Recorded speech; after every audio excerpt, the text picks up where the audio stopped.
Hello everybody and welcome to today's lesson. I hope you're all well.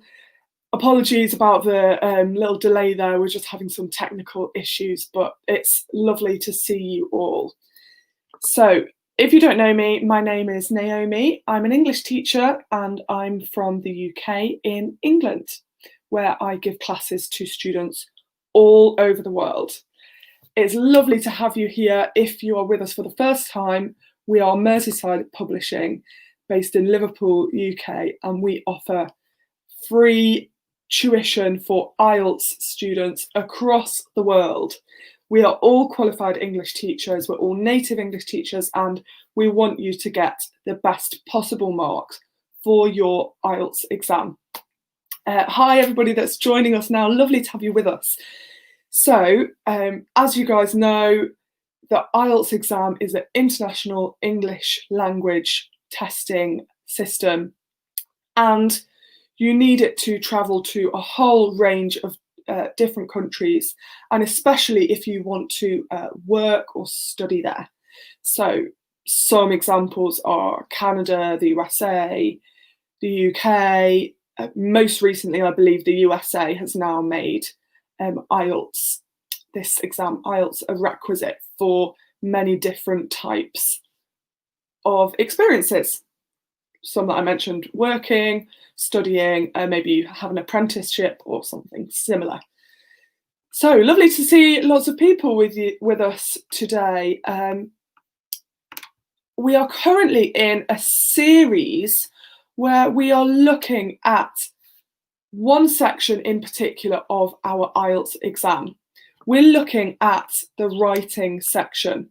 So, as you know, we have 4 sections of our IELTS exam. You will always start with your listening, and then you'll move on to, what comes next? Who knows? Listening, reading, then writing, and then we'll finish with speaking. So, it's put into that order specifically so that you get time to warm up, because the production part of the exam is the most difficult.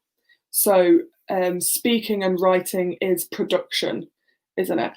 And that's the part that can be most difficult for us. So that's why they've put it towards the end. So today we're continuing to look at writing. Now, let's remind ourselves of the ways that we have to write this essay. In the part 2 essay of the writing, you will have to write an essay, whether you're doing academic or general, you must write an essay. There is no avoiding this. It has to happen, unfortunately. And it's pretty much a similar style in the academic and general. Although in the academic, you are expected to deal with more complicated texts and approach issues from more complex standpoints, the language you will use in this part of the essay is quite similar, and that's why we're not doing different specified classes for general and academic. We're just looking at this task 2 writing for everybody. So everyone's saying, yeah, loving the class, so great to have you all here. So in our writing task 2, what do we always need? We always need basically 3 sections: our introduction, our main text, and the conclusion. In the introduction, we'll have 2 to 3 sentences. The first 1 or 2 is the context, the opening. We're setting the scene for our examiner, and we're opening, giving a background and just explaining what's the problem, basically. What's the issue? What's the problem? First 2 sentences. Then, probably the most important sentence of your whole, I'm just going to remove this because it's not really useful, is it? Probably the most important part of your whole essay is your third sentence, the last sentence of your introduction. In this sentence, you're going to tell us what your argument is. It's your thesis statement. What is a thesis statement? It's just your argument. It's a summary of your argument. So, for example, maybe the question is about renewable energy. Maybe it's saying renewable energy is important for the environment, but people need jobs and livelihoods, and the economy cannot be neglected. So, do you agree that renewable energy should not be prioritised or something? Do you agree that renewable energy should not be prioritised? I might say, whilst I can understand the frustrations of many of those working in the non-renewable sector, I believe that renewable energy should be prioritised to protect future generations. You might be thinking, Naomi, that sounds complicated. It's not. If you follow a simple structure, you can easily write this too. In your first half of that thesis sentence, you just want to acknowledge the other argument. This is what I do anyway. This is what I think works best. So we acknowledge the other argument. Although they say this, okay, this is my first part. Although they say this, my second part is what I really think, my actual argument. I say this. So although they say this, I say this. In this example, we've got the fossil fuel supporters or people in the non-renewable sector, and then we have my opinion, which is supporting renewable energy. So that's a great way to do your thesis statement, recommended by an expert. So take it or leave it, but I would take it. So that's your introduction. One or two sentences setting the context, explaining what the problem is, and our third or second sentence, very important, our thesis statement. Then we have the main text, which essentially you'll have one paragraph for, one paragraph against.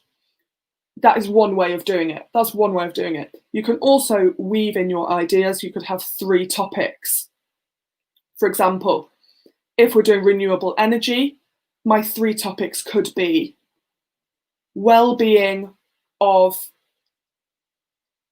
people now. The well-being of people now. My second one could be the well-being of the environment. And my third one could be thinking to the future. So I've got people now, got the environment, and thinking towards the future. People, environment, future. Very simple. Those can be my 3 paragraphs. And that's a very nice way to do it as well, because if you do it by topic, then you can easily bring in both sides to the argument. When I'm in the people section, I can say, it must be acknowledged that a healthy economy is crucial to people's well-being. We cannot neglect this. However, the renewable energy sector can also provide thousands of jobs, and renewable energy will help us to have a more healthy lifestyle because our environment will be looked after. This is just a general overview, right? Then I can move on to environment, where I talk about the many, many, many arguments for renewable energy. We need to save our world. It's our responsibility to look after the world. Everything's going wrong, climate change, blah, blah, blah. this is all relevant to my environment section. And then looking towards the future, I can talk about our responsibility as humans to care for future generations. Maybe I can get a bit philosophical. We need to stop being so selfish, but think about our descendants. Wow, so there's so much you can bring into that essay. That's just an example though. Today, we're doing something completely different. So stick around to find out what the topic for today is. So I've told you about the structure: introduction, main text, conclusion. I also want to make it clear that you should answer the question. Please don't talk in general about a topic, be specific, answer exactly what it says there. Use adequate, relevant vocabulary. So you can go onto one of these IELTS sites, you can look up the most common IELTS topics and revise vocabulary for it, because that is one of the markers. You need to have relevant advanced vocabulary to get these high band scores. And then of course, advanced grammar, we need to have those advanced structures and not just be sticking to simple structures that we're familiar with. Great. So today's topic is education and employment. I talked a little bit a minute ago about employment, didn't I, when I was talking about the economy related to renewable energy? But today we're going to talk very specifically, excuse me, see, this proves that I'm a real British teacher. I need my cup of tea. About the relationship between education and employment. Does having a good education guarantee steady employment? I don't know. Maybe it does, maybe it doesn't. That's what we're going to have a look at today. So this is our essay title. I'm going to read it out to you. Rising university fees and limited employment prospects for graduates have led some people to say that universities should not teach arts subjects like philosophy and history and only offer practical degree courses that maximise chances of employment. To what extent do you agree or disagree? Okay, let's say that again. Rising university fees and limited employment prospects for graduates have led some people to say that universities should not teach art subjects like philosophy and history and only offer practical degree courses that maximise chances of employment. To what extent do you agree or disagree? Okay, again, a very wide topic. And there's lots of different ways that we can approach this topic. Before we go a bit further, I'm going to ask a few questions to prompt some ideas related to this topic. So, here we have some universities. Like I was saying before in my other lessons, think about your experiences. What is your experience with higher education or with university? Have you been to university? Did it help you to get a job? What different courses were on offer? What are job prospects like in your country? And are they usually helped by a university degree or not? Have you found getting a job easy without a degree if you haven't been to university? These are all questions you can be asking yourself, and those answers will form part of your argument. So, we have some examples of arts subjects, right? We have art here, maybe this is a language class, some students chatting there, and history or kind of culture, maybe literature related subjects. Now, what do we think? We'll come back to these specifically, but before we even do that, what is the point of higher education? Now, when I say higher education, for those of you who don't know, higher education is just another word for university. Okay. Just another word for university. It's just any kind of education after you go to school, but we call this higher education when you go to university. So let's just think of some ideas of why higher education is useful. Why do people go there? What is the point? If you have an idea, put it in the comments. What is the point? Well, let's think of one. Let's think of the one that was in the essay title: to increase job prospects. To increase job prospects. Perhaps this is the most common. We could say to train the person perhaps for a particular career. Again, that's linked to job prospects, isn't it? So these two are a bit different. So to increase job prospects is just meaning to say that often if you have a degree, there are more opportunities for you. You have a wider choice of jobs. And then the next one, maybe actually different to the first one, you have a particular career in mind, for example, becoming a doctor or a nurse, or a specific career like that, maybe an engineer. And then you do need a specific type of higher education training, don't you? Other things, to we could say to train your mental abilities. So ability to cope with stress, for example, to analyze material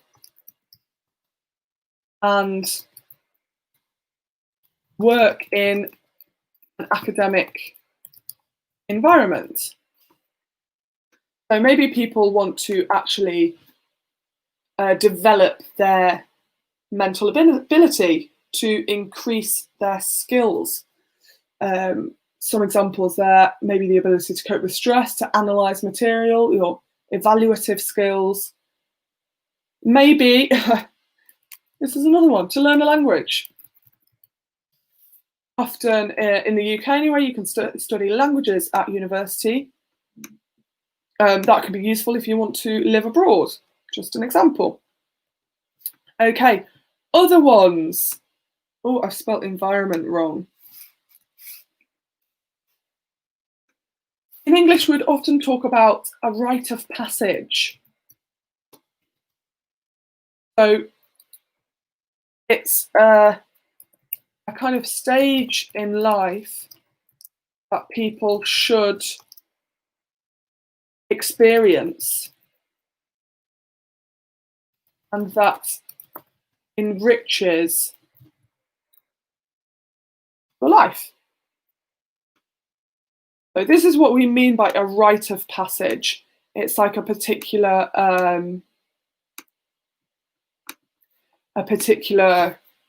kind of process or point in your life that you need to do. So great, I've got an example here from Bernard: to get enough knowledge to adapt to future needs. Absolutely. So I might even change that a little bit, Bernard, and say, so preparation to adapt. What did you say again, Bernard? Just having a look. To adapt to future needs. So, exactly. might say preparing ourselves to adapt to future needs. Yeah, that's a very good point. And within that point is kind of the point that we don't know what's going to happen in the future, do we? But maybe one of the points, one of the ideas of higher education is that we will be more analytical, we will be more kind of mentally trained and better equipped to deal with unknown challenges in the future. That's a very good point. So we just have some examples here of higher education in action, right? It's also a very sociable place. It's a place where you learn how to work in a team, teamwork, communication skills. You might learn how to be a leader or lead a project, etc., etc., things like this. So we have this beautiful idea of a university, right? Amazing, you can go there, you learn all of these things, you get these skills, you're training for a perfect future. That building looks so amazing, doesn't it? It looks like it's going to fall off, but still pretty state of the art. But despite all of this, why are there still limited employment prospects for graduates? Let's go back to our essay title. Rising university fees and limited employment prospects for graduates have led some people to say that universities should not teach art subjects. They should not teach art subjects. Okay, so we're going to talk about art subjects in particular in a minute, but why are there limited employment prospects at all for graduates? This is something that you need to think about in your context, always using examples, but some examples from my experience or my knowledge. For example, there are limited employment prospects because economies are suffering. You can bring in, I hate to mention it, but you can bring in COVID, can't you? The pandemic. The pandemic has destroyed countless industries and meant that employment prospects for new graduates are smaller and smaller every day. One example, we could say maybe some industries are not prepared, or some industries do not understand the benefits of university training. We might have other points. For example, a very good one is there are not enough structures in place that link universities and companies together. In the UK, we have some quite good systems that link universities and employers or companies together. We have things called graduate schemes, where lots of companies take on new graduates who know lots of things but don't know very much about business. They train them up to be great employees. And it's just quite a good relationship between these universities and companies. Is it like that in your country, or does there need to be more collaboration, more collaboration, working side by side between universities and companies? That's one good example. So now we need to weigh up the pros and cons. Just going to think back to our essay question. We're thinking about arts subjects, things like history, English. In this country, English literature would be an arts subject. Any languages, in fact, German, Spanish, art, maybe history of art, religious studies. These things would all count as arts subjects, and they are less practical, shall we say, some people would say. So Should universities stop teaching arts subjects? What do we think? This is basically the question. Some people say universities should not teach art subjects. Do we agree? Rising university fees, we should mention university fees as well. So, do we agree that art subjects should not be taught? Let's think of some for and against. Basically, the stronger argument wins. Whichever's stronger, we're going to argue on that side. So for, let's say, life is meaningless without culture. I can expand on that, but without art, languages, history, where is the meaning in life? So we should not. Ooh. Oh no, wait, this should be on against, shouldn't it? This should be on against, because let's put the title at the top. Otherwise this could be a bit confusing, couldn't it? So I'm just going to write out our kind of simplified title here. So for example, universities should stop teaching arts subjects. Let's make it smaller. Let's put it at the top. And then we're going to get our for and against. So this one is against. Life is meaningless without culture. We should stop focusing on money. Okay, for, universities should stop teaching arts subjects. What arguments do we have for? Please do write your arguments in the comments, just like Brendan did. That's very useful. Well, for example, people, it's just a very, very kind of basic but convincing argument. Let's say, as much as you can theorize about the value of arts subjects, people need to, this is a nice English phrase, to put food on the table. To put food on the table is just to make money, right? We need to provide for our families, put food on the table. For, we must prioritize financial stability for young people. Let's say especially post-pandemic. Especially post-pandemic, we must prioritize financial stability. Okay, so this is our for. If you have any other for arguments, do let me know. You can put them in the comments and I will include them here. So we've got against, life is meaningless without culture. We should stop focusing on money. Let's have another one. We could do another kind of take on it. Arts industries, such, or let's say creative industries, such as music, museums, theatre and art,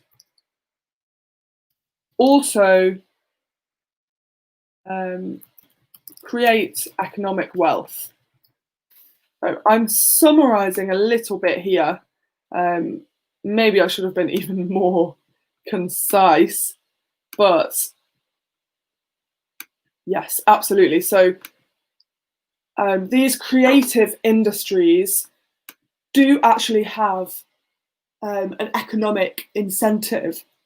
For example, now in the UK, the music industry is being quite vocal, talking a lot about the fact that they need support and that the music industry is a huge industry in the UK, a huge industry that generates millions of pounds every year. So it's not just a nice little hobby for everyone. These are genuine industries and economies which create wealth. Great. I'm just going to do another against, because I think I'm going to argue against. I'm going to say industries need to prepare better for graduates, not the other way around. And I've thought of another one. This shows that I'm really leaning towards against, aren't I? Industries will benefit from creative minds. The future is innovation. Wow, I've just come up with a little cheeky catchphrase there. The future is innovation.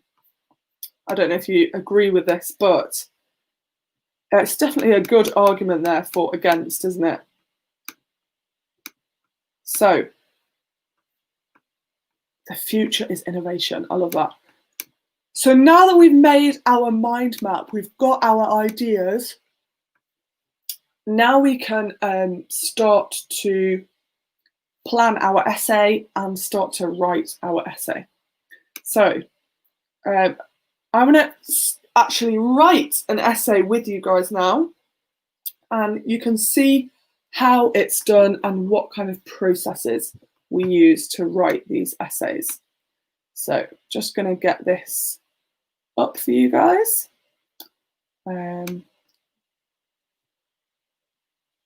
Just working there. So while I'm doing that, you can just check out these for and against there.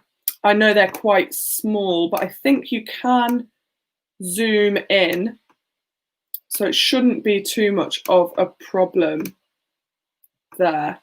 There we go. Fantastic.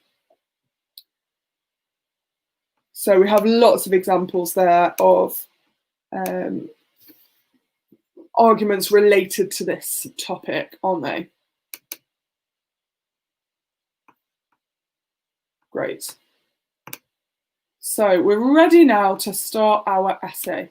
Now let's remind ourselves, what will our first sentence be about? What will our first sentence be about? Well, the first sentence will be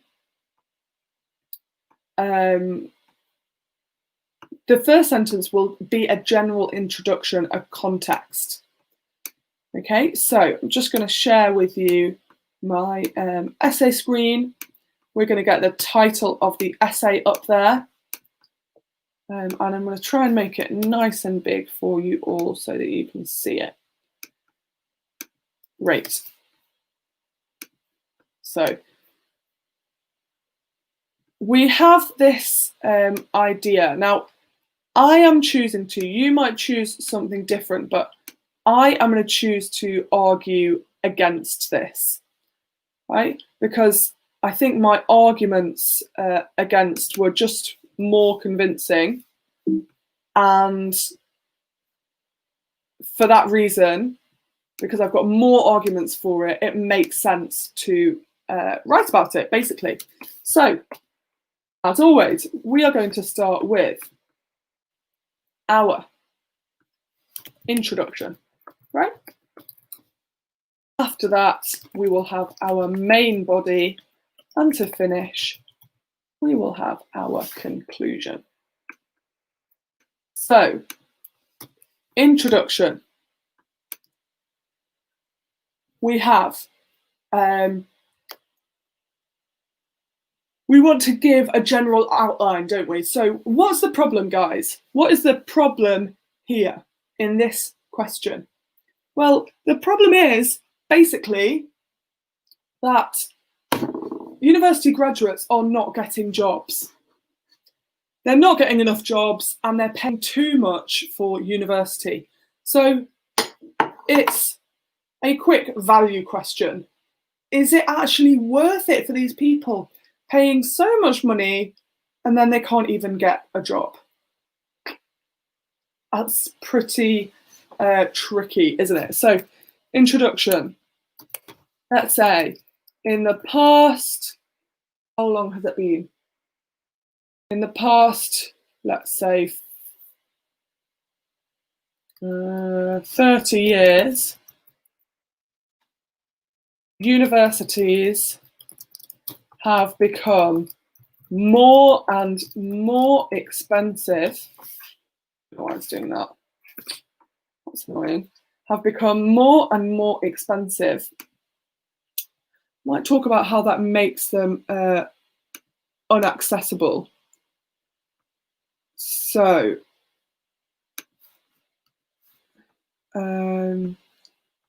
just finding this for you guys. So, okay, I don't know how to change that. Never mind. Universities have become more and more expensive, making them unaccessible for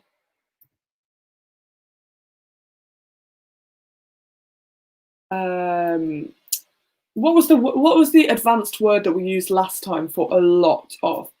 We used this word, hordes. Hordes of students.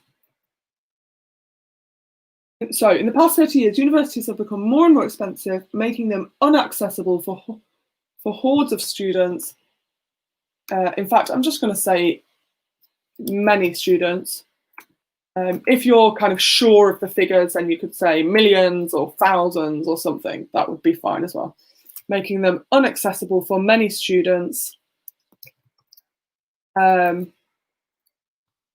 well as delivering them to a job market which is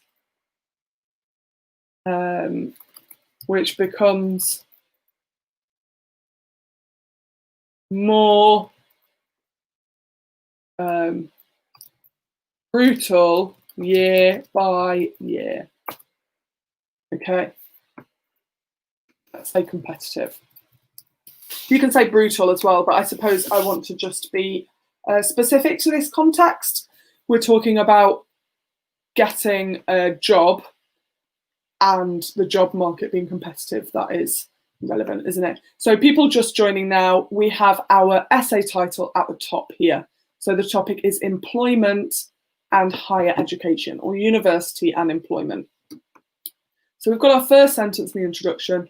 In the past 30 years, universities have become more and more expensive, making them inaccessible for many students, as well as delivering them to a job market which becomes more competitive year by year.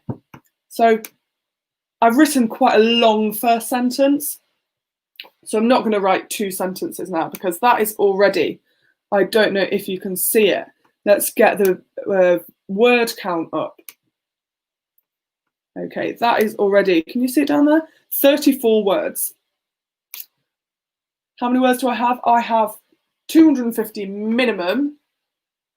But so if I do this again, I've already got 60. Maybe I could do another sentence, but it's enough, really. So universities have become more and more expensive, making them inaccessible for many students, as well as delivering them to a job market which becomes more competitive year by year. Now, my thesis. Whilst supposedly more practical courses, let's say, such as engineering and medicine,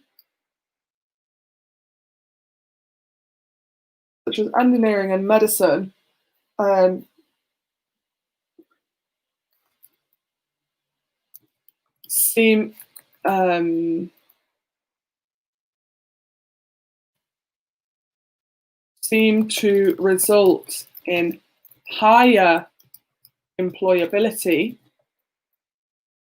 So employability is your ability to get a job. if you do engineering and medicine, according to the statistics, it's very, very likely you will find a job. And in some other degrees, it's more difficult.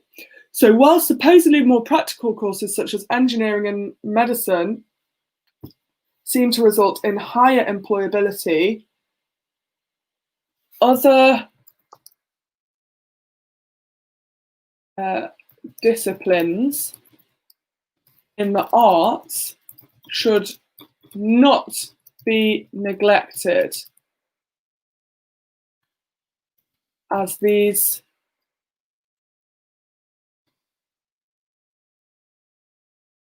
in fact, here I'm going to split this into two little sentences, which is fine. Okay, normally we'd do one, but I've used a lot of words, haven't I? It's probably best to do one, but I'm just going to do two here, which is fine. So while supposedly more practical courses such as engineering and medicine seem to result in higher employability, other disciplines in the arts should not be neglected.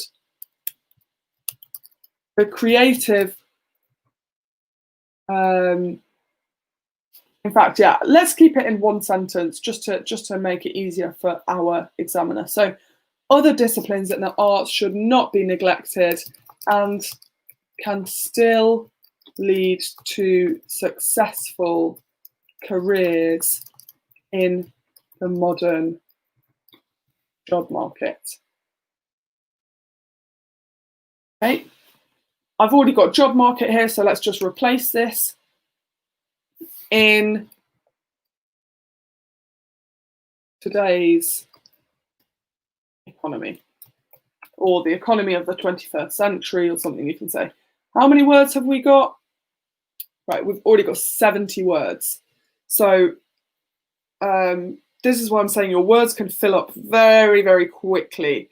And it's a minimum 250 words, but really, we don't want to be writing more than 350. These examiners have a lot to read and they just get bored. They'll mark you down if it is not concise enough. So it's a skill as well to write your ideas in less words. That is also a skill. Even today, people that have been to university, some of my students will write very long essays to try and get their point across, but it's not effective. You can use less words and you can still be effective. And this is exactly what IELTS wants you to do. So we have main body. So we talked about earlier 2 different ways of structuring your essay. You can do it by topics. So you can do each paragraph by a topic, or you can also do it by for and against.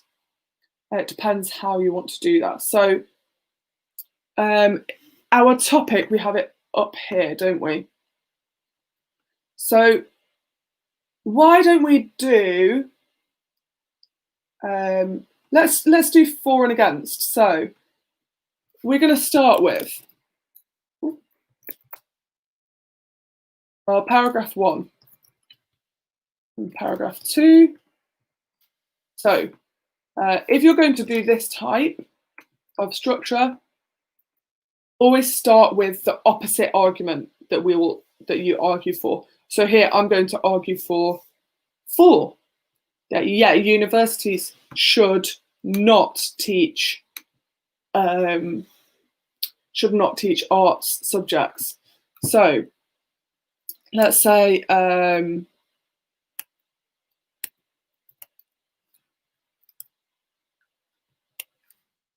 the job market of the 21st century is ill-equipped. This is a good one, ill-equipped. It just means not prepared. It is ill-equipped to incorporate the number of graduates that our universities are generating. this is a good example of being quite direct in your writing. So in this sentence specifically, I've chosen not to use any connectors. Now that's good because sometimes we can overuse connectors. And if we do that, it gets a bit tiresome for the reader, and it can be more effective if we leave them out in certain places. So the job market of the 21st century is ill-equipped to incorporate the number of graduates that universities are generating. So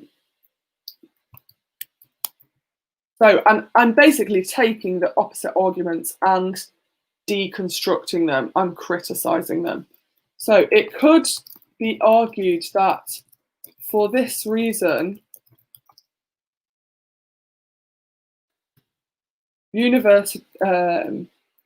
universities should not even offer creative subjects, as this is a lovely phrase for you guys, sets students up for failure. It sets students up for failure, meaning you are preparing them to fail. Okay, this is one argument. However, I do not agree with this. However,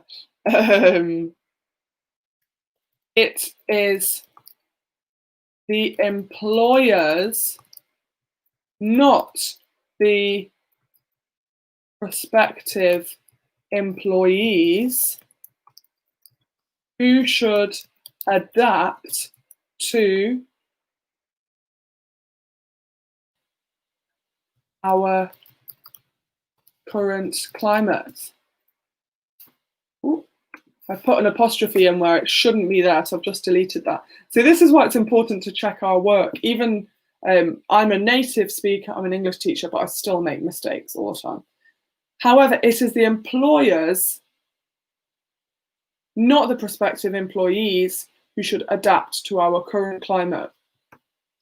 Now, this is where I'm going to use my catchphrase, which I thought of earlier. What was it? Let me remind ourselves. Innovation. It was something about innovation, wasn't it? The future is innovation. Yeah, love it. So,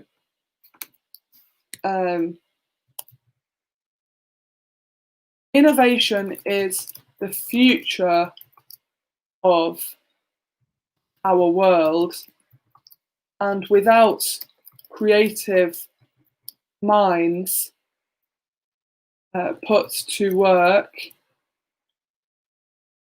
tackling the issues of the day,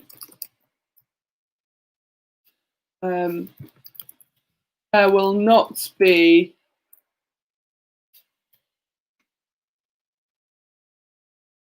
lasting solutions.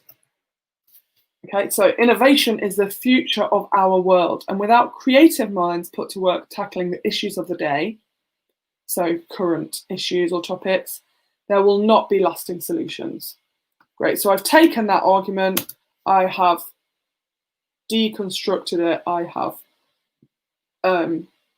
shown why it is not true, in my opinion. And then the next one, I can talk about some reasons why, positive reasons why the arts should still be taught in universities. Can you see? I already have 160 words or 150 words. I already have 150 words.